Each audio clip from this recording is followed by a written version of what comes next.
La corteza cerebral se presenta como una delgada lámina de materia gris con pocos milímetros de espesor que cubre la superficie de los hemisferios cerebrales. Es donde se dan los procesos que conforman la percepción, la imaginación, el pensamiento, el juicio y la decisión. Se le reconocen tres componentes principales que son el arquicórtex, el paleocórtex y el neocórtex o también llamado isocórtex. Formada por 6 capas, la primera plexiforme externa, la segunda granular externa, la tercera de células piramidales pequeñas o medianas, la cuarta granular interna, la quinta de células piramidales grandes y la sexta de células fusiformes. Las áreas de Brodmann. Corbinian Brodmann, quien estudió medicina en Múnich y para el año 1878 realiza un mapeo histológico del córtex, dividiéndolo en diferentes áreas, las cuales explicaremos a continuación. Área número 7. Ubicada detrás del giro postcentral o parietal superior. Conforma la región sensitiva secundaria y recibe la información del sentido de la vista. Procesa y controla movimientos corporales que se producen como consecuencia a estímulos visuales, juicio y generación de ideas abstractas. Algunas de sus patologías son pérdida de iniciativa de juicio, tendencia a la euforia, afasia transcortical motora, hipoestesia y afasia de Wernicke. Área 11. Ubicada en el lóbulo frontal, en la circunvolución frontal superior. Realiza procesos cognitivos más complejos, pensamientos, razonamientos, toma de decisiones e influencia de las emociones en la conducta y en la interacción social. Una de sus patologías más nombradas es el trastorno de depresión mayor. Área 38 o también llamada temporopolar. Ubicada en el extremo anterior del lóbulo temporal y encargada de procesar datos que se almacenarán en la memoria e influenciarán en la emoción. Una de sus patologías mencionadas es el Alzheimer. Área 39 o área de Wernicke. Ubicada en la región de la corteza asociativa auditiva en el lóbulo temporal posterior a la cisura de Silvio. Permite que desarrollemos discursos bien estructurados y seamos capaces de organizar y verbalizar nuestras ideas de forma correcta y ayuda en el procesamiento semántico. Una de sus patologías mencionadas es la somatoagnosia. Área 43.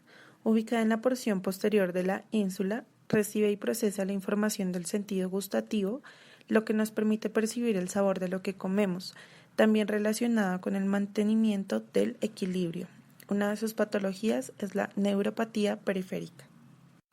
Área 47. Ubicada en la corteza prefrontal y dorsolateral, vinculada tanto a la organización y estructuración del lenguaje como a todo aquello relacionado con la música o comprensión del lenguaje musical. Una de sus patologías es el trastorno conductual. Funciones ejecutivas. Las funciones ejecutivas son actividades mentales complejas necesarias para planificar, organizar, guiar, revisar, regularizar y evaluar el comportamiento necesario para adaptarse eficazmente al entorno y para alcanzar metas.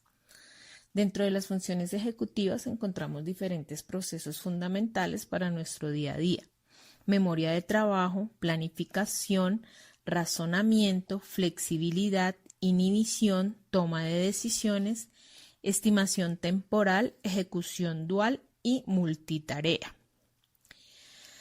¿Para qué sirven las funciones ejecutivas? En nuestra vida diaria necesitamos estas funciones para desenvolvernos en nuestro entorno y conseguir nuestros objetivos. Son fundamentales, por ejemplo, cuando planificamos el día al levantarnos por la mañana, pensando qué tenemos que hacer, en qué orden, cuánto tiempo nos costará hacer cada una de las cosas e ir de un sitio a otro. E incluso si tenemos que modificar el plan sobre la marcha en caso de que haya algún imprevisto o necesitemos realizar alguna nueva tarea con la que no contábamos. Dentro de las áreas ejecutivas encontramos la número 9, la número 10, la número 44, la número 45 y la número 46. El área número 9 es el área que se encuentra en la zona prefrontal dorsolateral, muy vinculada a las funciones ejecutivas y a la sensación de autoconciencia. Trabaja con aspectos tales como la empatía, memoria, atención, procesamiento y gestión emocional. En parte es también un área motora terciaria, influyendo, por ejemplo, en la influencia verbal. Tenemos el área número 10, que se encuentra situada en la parte anterior de la corteza prefrontal. Está vinculada con procesos cognitivos muy complejos como la planeación, la introspección, la memoria retrospectiva, prospectiva, la disociación de la atención y resolución de problemas que implican tareas simultáneas. Es el área citoarquitectónica más grande del cerebro humano. El área 44 y 45 que conforman el área de Broca. El área de Broca es la parte del cerebro que se encarga de la articulación del lenguaje en cualquiera de sus formas, tanto en la escritura como el habla. Esta porción del sistema nervioso central se especializa en la producción de un mensaje de coherencia interna y articulado mediante las fracciones del lenguaje correspondientes, ya sean letras o fonemas. Es decir, que funciona haciendo posible el uso del lenguaje en un sentido abstracto. Sin embargo, también es cierto que ninguna parte del encéfalo funciona de manera totalmente independiente al resto de las estructuras del sistema nervioso. Por mucho que se habla del área de Broca como una estructura cerebral asociada al lenguaje, no debemos olvidar que ésta no trabaja en paralelo al resto de las células nerviosas, sino que se coordina con redes neuronales muy extensas repartidas por todo el cerebro y que sin ella no podría desempeñar sus funciones. La ubicación del área de Broca está en el lóbulo frontal del hemisferio cerebral izquierdo, concretamente cerca del ojo y pegado a la parte frontal del lóbulo temporal. Una de las patologías que se encuentran cuando hay alguna irregularidad con el área de Broca es cuando esta está dañada. Los pacientes son incapaces de escribir y pronunciar bien a pesar de que pueden entender lo que dicen. Esto es conocido como el síndrome de afasia de Broca y se caracteriza por los síntomas típicos que aparecen cuando hay una lesión en esta área, que son problemas a la hora de repetir palabras, falta de fluidez al intentar hablar o escribir y la capacidad para entender textos y lenguaje hablado queda preservada. Hay que tener en cuenta que al lesionarse una parte del cerebro, ya sea el área de Broca o la de Wernicke, también se afecta indirectamente a otras partes del cerebro, por lo cual los síntomas que aparecen no son un reflejo exacto de las tareas realizadas por estas partes. Dentro de las patologías que encontramos en las áreas ejecutivas son el síndrome disejecutivo. Puede ser provocado por una lesión en cualquier región del circuito dorsolateral, pero principalmente por lesiones de las áreas 9 y 10 de Brodmann. Se produce una alteración cognitiva como resultado de un trastorno en las siguientes funciones: dificultades en la iniciación de comportamientos apropiados, dificultad para poder inhibirlos y dificultad para terminar con aquellos comportamientos que son inapropiados, alteración de la memoria, déficit en la programación motora, reducción de la fluidez verbal y no verbal, alteración del comportamiento, ordenación temporal de acontecimientos, dificultades para ordenar los acontecimientos en el tiempo o seguir una secuencia tanto verbal como motora, trastornos en la resolución de problemas y toma de decisiones. Ahora vamos a las áreas somatosensoriales. La corteza somatosensorial es un área del cerebro ubicada en el lóbulo parietal, encargada de procesar la información sensorial de la piel, los músculos y las articulaciones. Esta área detecta e interpreta información sobre el tacto, temperatura, dolor y presión y nos permite percibir el tamaño, la forma y la textura de un objeto mediante el tacto. Además, la corteza somatosensorial es responsable de ayudarnos a controlar la posición de nuestro propio cuerpo en el espacio. Las áreas específicas de la corteza somatosensorial corresponden a partes específicas del cuerpo. En estas áreas encontramos las áreas primarias, que es la 3, 1, 2. Están ubicadas en la corteza sensorial primaria con el área 3 por encima de las otras dos. La región somatosensitiva primaria se encarga de recibir los impulsos nerviosos procedentes del sentido del tacto. Por ello, estas áreas son imprescindibles para captar el dolor, la presión, la temperatura y toda la información táctil. De igual modo, recibe también mensajes procedentes de articulaciones y músculos. Tenemos el área 5 que está ubicada en el área somatosensorial secundaria detrás del área 2 de Brodmann. Opera como información propioceptiva y se comunica con el hipocampo y las amígdalas cerebrales. Tenemos el área de asociación sensorial, que es el área 40, situada en los giros angular y supramarginal respectivamente, que rodean la parte más posterior de la cisura de Silvio.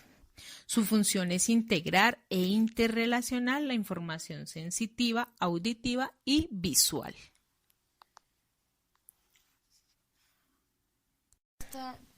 Bueno, vamos a hablar sobre las funciones motoras. La corteza motora primaria forma parte de una red distribuida de áreas corticales. Manejan 3 números, es 8, 6 y 4, que son como las más importantes. Vamos a hablar de la corteza premotora. El área 6 se encuentra adyacente a la corteza motora primaria. En ella se puede distinguir a su vez las siguientes áreas: premotora lateral ventral, premotora lateral dorsal, motora suplementaria y áreas motoras cinguladas. Por otro lado, el número 8, que es la corteza parietal superior, se encuentra en el lóbulo parietal. Participa en la transformación en órdenes motoras de información sensorial de fuentes. Es también considerado un área asociativa, que podemos ver que son áreas tratadas que es tal como tal una distinción, ni siquiera tiene sonido hacerlo.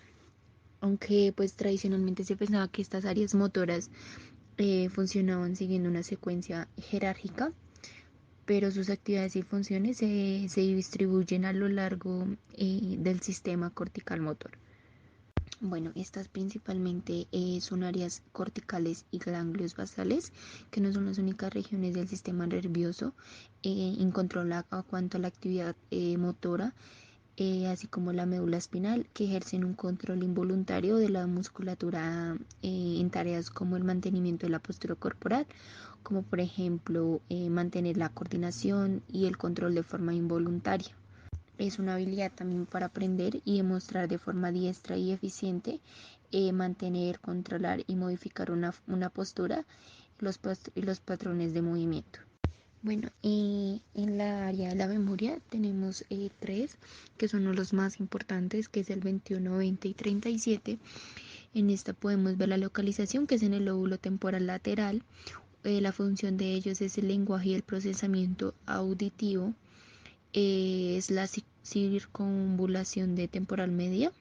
Bueno, el área 37 es el lóbulo temporal, la porción caudal del giro temporal inferior.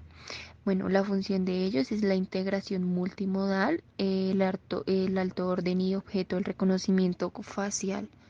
La corteza visual del cerebro, responsable del procesamiento de la información visual, se encuentra en el lóbulo occipital, en la parte posterior del cerebro.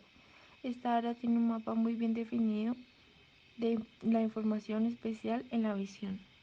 Se conoce como corteza visual a la parte de la corteza principalmente dedicada al procesamiento de la estimulación visual proveniente de los fotorreceptores de la retina. Se trata de uno de los sentidos más representados a nivel de corteza, ocupando su procesamiento la mayor parte del lobo occipital y una pequeña parte de los parietales. La corteza visual primaria, llamada corteza estriada, es la primera área cortical que recibe la información visual y que realiza un primer procesamiento. Está formada por células tanto simples, que responden únicamente a estimulaciones como una posición concreta en el campus visual y analizan campos muy concretos, como complejas, las cuales captan campos visuales más amplios. Se organizan en un total de 6 capas. Las más relevantes de todas ellas es la 4, al ser en la que se recibe la información del núcleo geniculado. Corteza visual extraestriada o asociativa. Además de la corteza visual primaria, podemos encontrarnos con diversas áreas cerebrales asociadas de gran importancia en el procesamiento de diferentes características y elementos de la información visual. Sus funciones son diversas y manejan diferentes informaciones. Por ejemplo, el área B2 recibe por parte de las regiones de la información del color y por parte de la interblock información respecto a orientación espacial y movimiento. La información pasa por esta área antes de dirigirse a cualquier otra, formando parte de todas las vías visuales. Áreas de sonido. La corteza auditiva primaria o A1 es la región del cerebro humano responsable del procesamiento de la información auditiva. Se localiza en el lóbulo temporal, concretamente en las circunvoluciones transversales o área de Helms. Aproximadamente se corresponde a las antiguas áreas de Brodmann 41 y 42. La corteza auditiva del cerebro es una parte de este órgano encargada de procesar toda la información que obtenemos a través del sistema auditivo, es decir, los sonidos que captan los oídos. Su ubicación se encuentra en el lóbulo temporal y dentro de esta zona podemos encontrarla en el llamado área Helms, formado por las circunvoluciones transversales. La función de la corteza auditiva del cerebro, como es evidente, es la de procesar los datos captados por el sistema auditivo. Si esta parte del cerebro no hiciera esta labor, por mucho que a nivel estructural los oídos funcionen correctamente, no tendríamos forma de poder utilizar el sonido del oído, pues no habría una recepción e interpretación de los sonidos captados por dicho sistema.